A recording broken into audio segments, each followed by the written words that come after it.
Honestly, I've been hearing this for years. Where did it come from? Yeah, you should thank feminism for having to work, because if it weren't for that, you would just be sitting at home sipping hot chocolate. No, I would probably be doing heavy farming work on top of breastfeeding triplets. What are you talking about? Majority of women in history worked, and they worked super hard. And I don't just mean domestic labor, they worked physically. They ran businesses. They did the same jobs as men. It's also important to note that progress isn't linear, so just because something was not really a social norm in, let's say, 19th or early 20th century, doesn't mean that centuries prior, in 16th century or 18th century, women could have certain professions and jobs that were later considered unwomanlike, because social climate shifted. Also, a lot of occupations that were traditionally considered suitable for women, for example medicine, they were gradually professionalized, meaning that women couldn't access them anymore because they would need education that they were banned from, so they couldn't get the necessary qualifications. But regardless of that, women's work was crucial to the development of humanity, and it didn't just end with giving birth. So I'm gonna speak about some jobs that women did throughout history. It's obviously not all jobs, but you'll see the variety of what women did.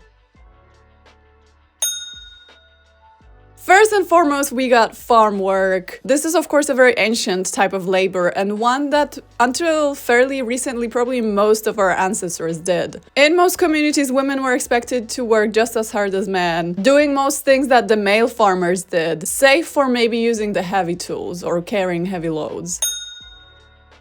Where climate permitted, so typically in the north, women would also be collecting and carrying peat that was later used as fuel or was sold. They worked in extremely hard and harsh conditions, and they carried literal tons of peat on their backs, using only a rope on their shoulders as sort of support.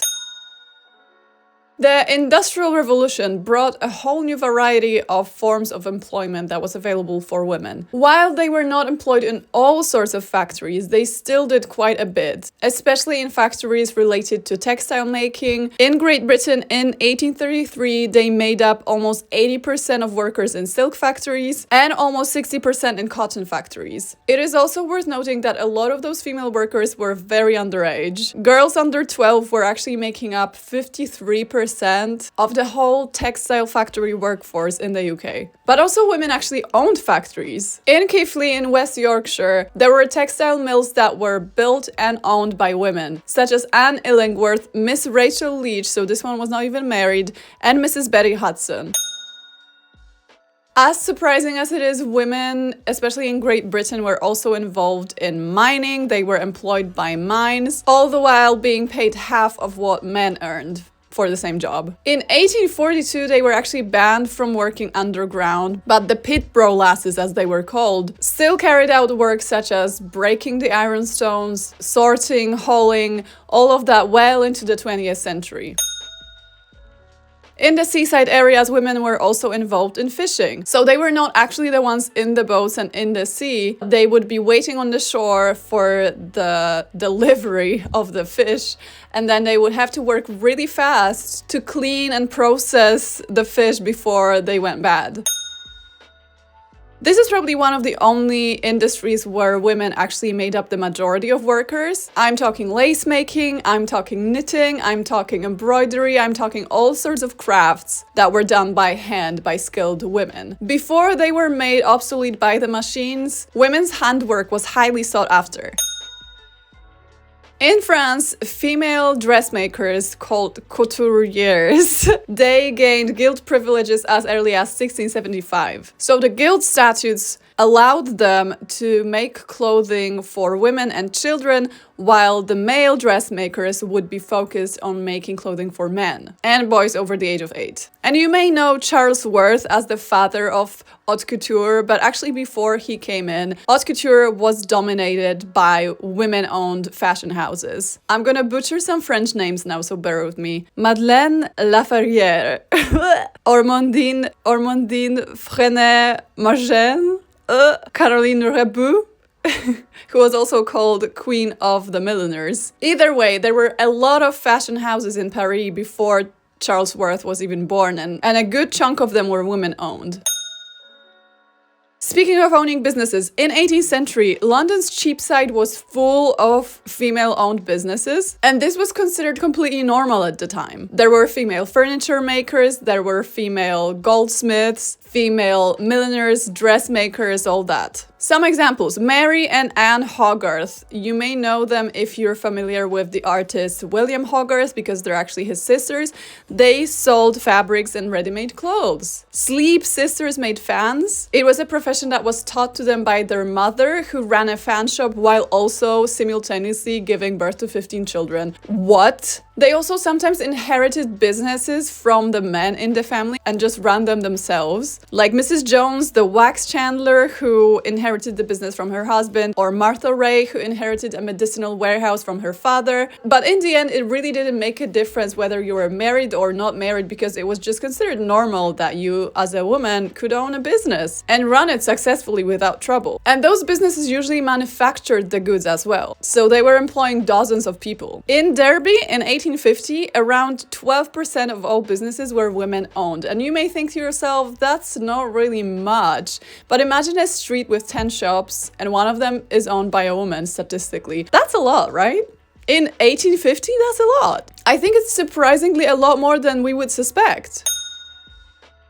In the late 19th century, women also began to be accepted in office jobs. So this could mean being a clerk or a secretary, a telegraphist, a typist. They could also be journalists, writers, etc., poets, all that.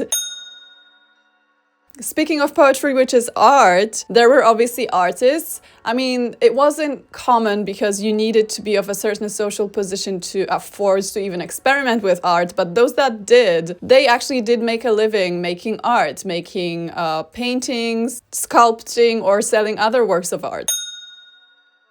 Of course, one of the oldest professions where women were widely accepted was midwifery. It wasn't until this formalization of medicine in the 19th century that they were finally kicked out of the labor wards and the rooms of birthing women. Before that, a local midwife was probably your only chance of a safe delivery.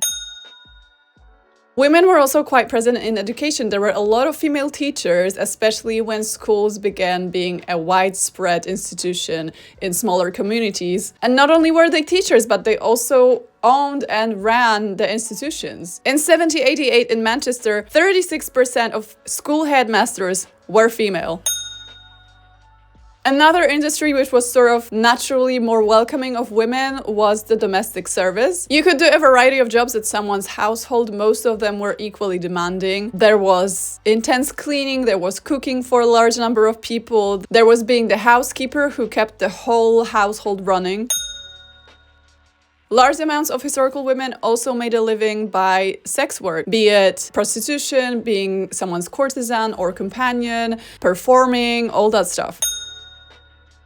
If you lived in a small, especially rural community, a woman was often your only chance of getting any treatment for your ailments. Without doctors available, you needed someone that was knowledgeable in anatomy and in different herbs, and that was usually a woman. Much later than that, women did enter the medical field and slowly became doctors and nurses and hospital staff. So that's also the type of work that they've done later on. And even if women were not active in the workforce, they still had to manage the household without all of the modern appliances. They had to feed and clothe their kids, keep the fire running, keep the house warm, do the washing, which often took days. They tended to their kids' education, all while being pregnant or postpartum a lot of the time. So I'm not really sure where this women were peacefully snoring at home before feminism came and ruined everything sentiment came from, because it's simply not true. And even though the majority of women throughout history were not formally employed,